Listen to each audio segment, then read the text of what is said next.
Welcome, everybody, to the A Little Less Fear podcast. I'm your host for the show, Dr. Lino Martinez. Oh, yeah.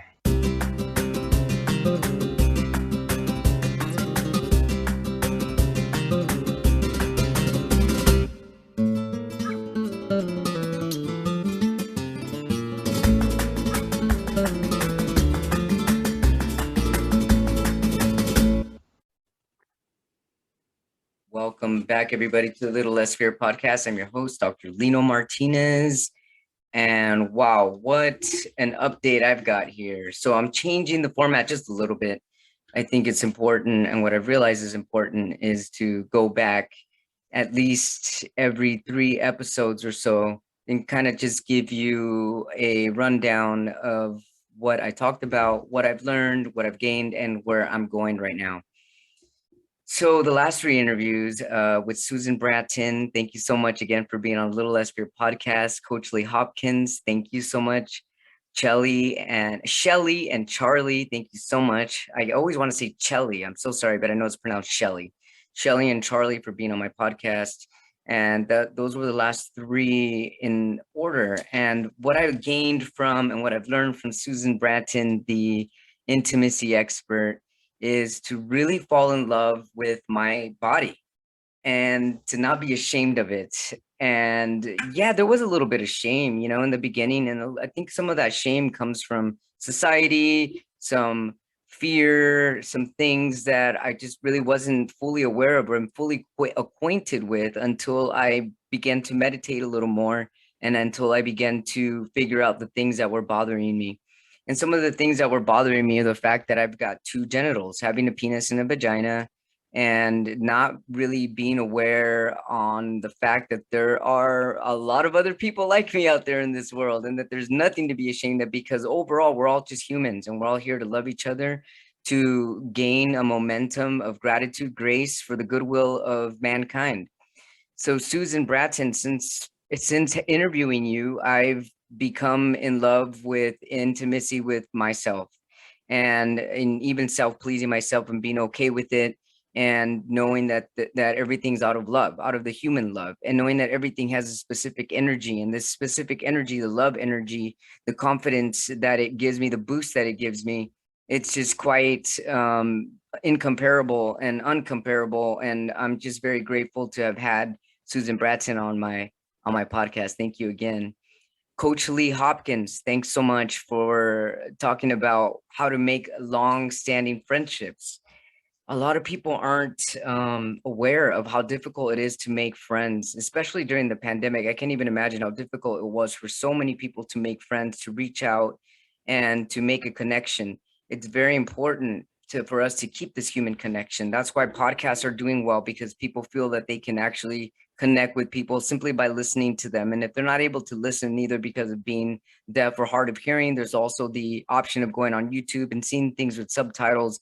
As long as we keep connecting, we're going to keep emerging with love. And that's really the basis of my podcast. That's the basis of human potential. Love, love, love. I can't emphasize it any more than that. Also, I want to thank Shelly and Charlie, who are both besties, helping each other. And through through Charlie's Louis' dementia journey, what does it mean to go through dementia? What are the stages, the steps that one can take to have a gratifying life, whatever life you may have? Live it to its fullest. What does it mean to live life to its fullest? And the beautiful thing about Shelly coming together with Charlie is the support that she's giving him. She's even recording him. They have their own YouTube channel, and the YouTube channel shows the steps that they're taking to support each other. And one of the last episodes that I saw on YouTube was Shelly and Charlie recording the steps on going to make a will, and how painful it is and how difficult it is to say, hey, I've got something terminal and I've got to make a will. As much as I don't want to, I have to, because it's going to be helpful for all the others when I'm gone. And it's not easy to talk about when I'm gone. And they're doing this. They're taking this step to motivate other people, because dementia, Alzheimer's, memory loss, all of these things are real things that are happening to humans. And the better we can communicate this, and the better we can show, the best we're going to be for as an example for humanity. And I'm just really grateful that I've had them both on my podcast. I wish them all love. And it's because of love. Again, there's the topic love, LOVE, because of love. They are coming together and they're sharing this to help other people and motivate other people who may be going through similar struggles. What I've learned and what I've been working towards, and changing the subject now, we're going to be talking about what I've learned and what I've gained out of all of this. And the most important thing that I've learned is to keep going. There isn't anything that's going to stop this, because I know that this is the journey that I need to continue. I had interviewed or did a digital interview for a company that was hiring for a podcaster for a biotech company. And I felt that I did a really great interview. I even had a video of myself answering a question on why they should hire me and what I could do for the company. And I was quite honest in being like, I don't know what my competition is, but I'm not here to compete. I'm here to be myself and to show people the interest and the things that interest me, along with motivating me to continue. I did not get a call back from them. It's been about 3 weeks. Usually by now, from experience, you would hear back from a job or an employment agency whether or not they were interested. And I don't see this as a rejection. I see this as a direction for me to keep in the direction that I'm going for. It actually gave me a really good experience to be more comfortable in front of a camera, and to trust myself with the things that and my abilities and the things that I have to say and do for the world in entirely.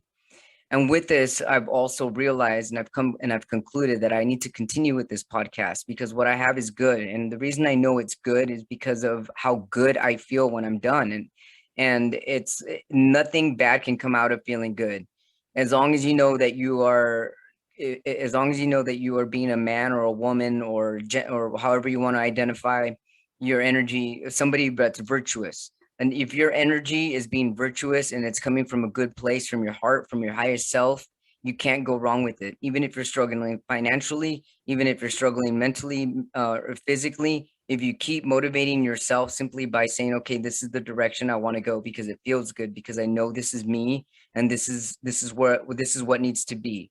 You need to be, and the minute you need to be, and you continue to be, the more doors start opening for you and everybody else around you. It's really beautiful the way everything starts to blossom and bloom.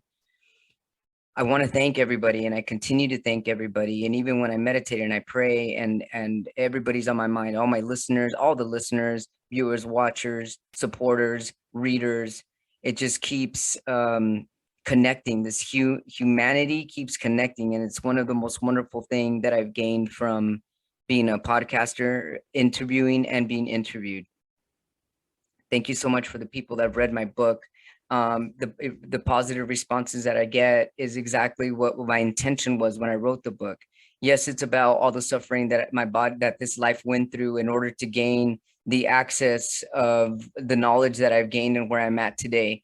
And it's because of my love of life, the inherent God, the inherent Jesus, the inherent Christ that we all have within us. If we can share that with the world, that is one of the most beautiful things you can do.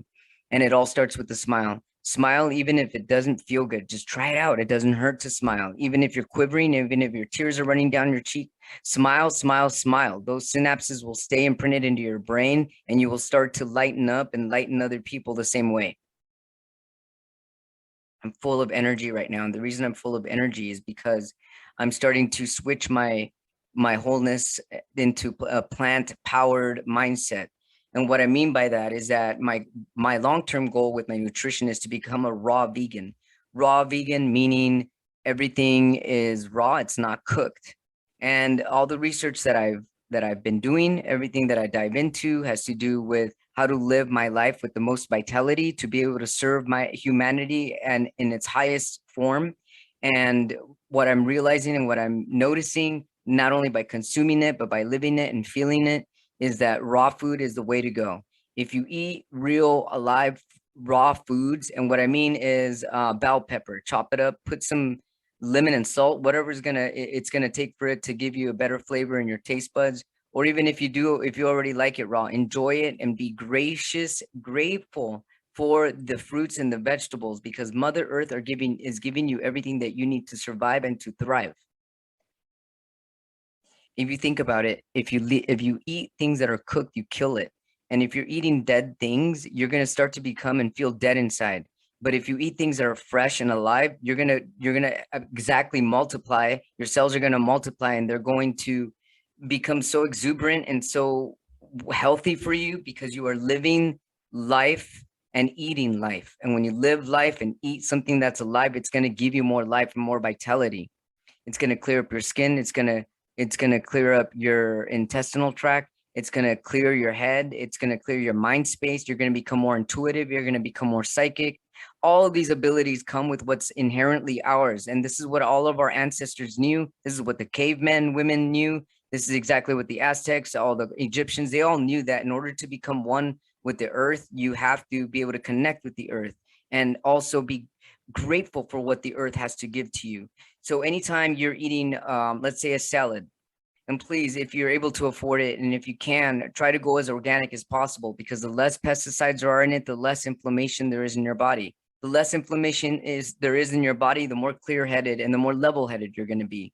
The less stress you're going to have, the less anxiety you're going to have, the better you're going to sleep, the more pure you're going to feel, and the more people are going to say, hey, what is in your diet? What are you doing? And then you can graciously tell them, hey, I am being very grateful with everything that Mother Earth has to give. Herbs, spices, fruits, vegetables, everything that's alive. Earth, she is providing this for me, and I'm grateful for it. And my intention is to utilize it to my best availability, and to also pursue a life of just great behavior. And when you have great behavior, your bad habits are done, and you can lead by example. That's all I have to say right now. Coming up are just incredible interviews back to back. And again, thank you so much for tuning in. Thanks for listening. Thanks for being motivated. Thanks for motivating me. If you have any other questions, feel free to email me at alittlessfear@gmail.com. If there's a topic you want discussed, please let me know. I'm more than happy to research it if I'm not informed with it and find out more. Anything that's on my path is meant to be on my path for a reason. So thanks so much. And I love you all very much. Have